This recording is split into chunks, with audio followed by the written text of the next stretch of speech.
வீடியோவில் நாம் சால மீனை எப்படி சுத்தம் பண்ணுறது அப்படின்னு பார்க்க போகிறோம்.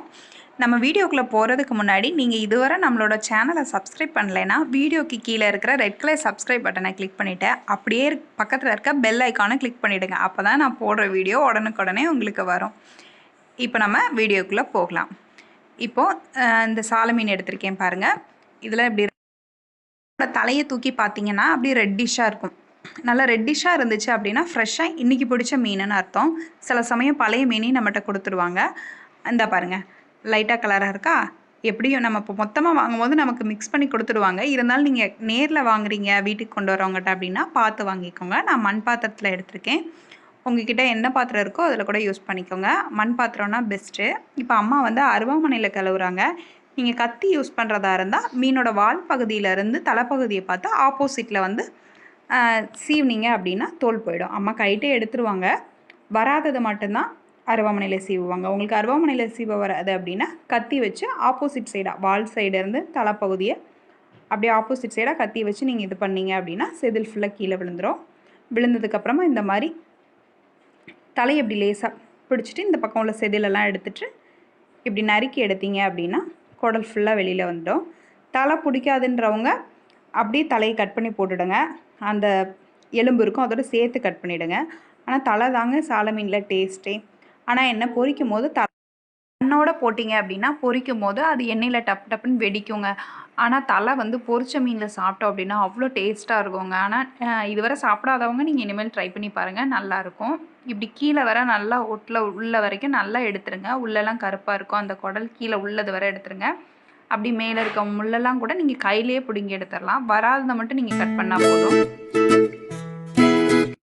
மீன்னா நமக்கு கழுவுறதுக்கு ஈஸியாக இருக்குங்க. இப்படி நம்ம பிடுங்கி எடுக்கும் போதெல்லாம் மீன் நல்லா ஸ்ட்ராங்காக இருக்கும். இதே முத நாள் மீன்னா நம்ம க்ளீன் பண்ணும் போது அது ஏற்கனவே கொஞ்சம் பழசாக இருக்குமா, நம்ம தொடுறதுக்குள்ளே கொலன்னு போயிடும். அப்போ நமக்கு குழம்புமே டேஸ்ட் கொடுக்காது, நமக்கு கழுவுறதுக்குமே ரொம்ப கஷ்டம். இங்கே பாருங்கள், இப்படி உள்ளே வர பிரித்து நல்லா எடுத்துடணும். நீங்கள் ஓப்பன் பண்ணி பார்க்கும்போது மீன் வந்து சுத்தமாக தெரியணும். அப்புறமா வாழை கட் பண்ணிடலாம். சிலர் வந்து வாழோட பொரிக்கிறாங்க. உங்களுக்கு வேணும்னா வாழை பொரிச்சுக்கோங்க. இங்கே பாருங்கள், இந்த ரெக்கையையும் நம்ம லேசாக கட் பண்ணிடணும். வெறும் கையிலே இந்த மீனை நல்லா க்ளீன் பண்ணிடலாங்க. எல்லோரும் அந்த மீன் பிடிக்கும் இந்த மீன் பிடிக்கும்னு சொல்லுவாங்க. ஆனால் என்னோடய ஃபேவரட் இது தான். இதோட குழம்பும் செம்ம டேஸ்ட்டாக இருக்கும், இது பொரிச்சாலும் செம்ம டேஸ்ட்டாக இருக்குங்க. நமக்கு மீனை நல்லா க்ளீன் பண்ணியாச்சு. நிறைய பேர் வந்து இதை கடையிலே க்ளீன் பண்ணி வாங்கிடுறாங்க. கடையிலே க்ளீன் பண்ணி வாங்குறீங்கன்னா அவங்க தலையை ஒரு வெட்டு வாழை ஒரு வெட்டு வெட்டிட்டு செதில் இந்த பக்கம் ஒரு வரசை அந்த பக்கம் ஒரு வரசை உரசிட்டு கொடுத்துருவாங்க. எப்படி நம்ம வீட்டுக்கு வந்ததுக்கப்புறம் ரெண்டாவது லைட்டாக க்ளீன் பண்ண வேண்டியதாக இருக்கும். அவ்வளோதாங்க.